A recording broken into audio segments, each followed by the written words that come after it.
warahmatullahi wabarakatuh. Saya Saskia Dusa Putri, kelas 11 MIPA 5, absen 26. Di sini saya akan menjelaskan materi kerjasama ekonomi internasional.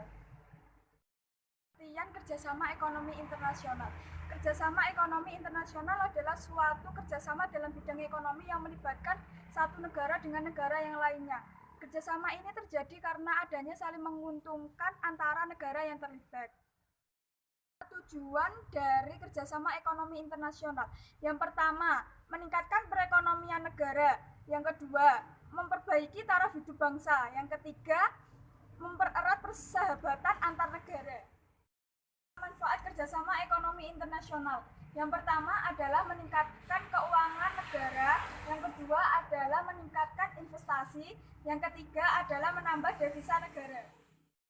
Adalah faktor penyebab kerjasama ekonomi internasional. Yang pertama, perbedaan sumber daya alam. Yang kedua, perbedaan faktor produksi.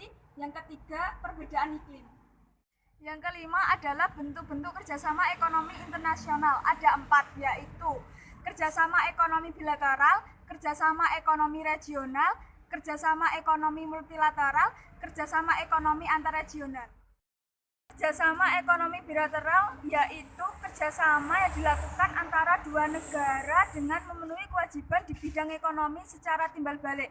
Contohnya yang pertama adalah Indonesia dengan Malaysia, yang kedua adalah Indonesia dengan Cina.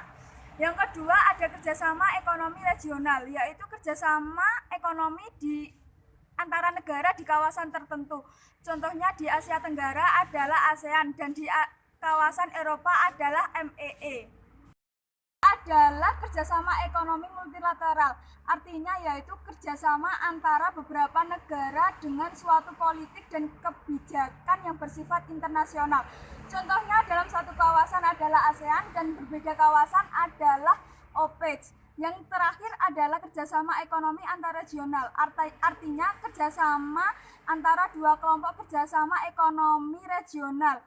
Contohnya adalah ASEAN dan sampaikan. Apabila kurang jelas bisa tanya ke guru kami. Ini IG-nya.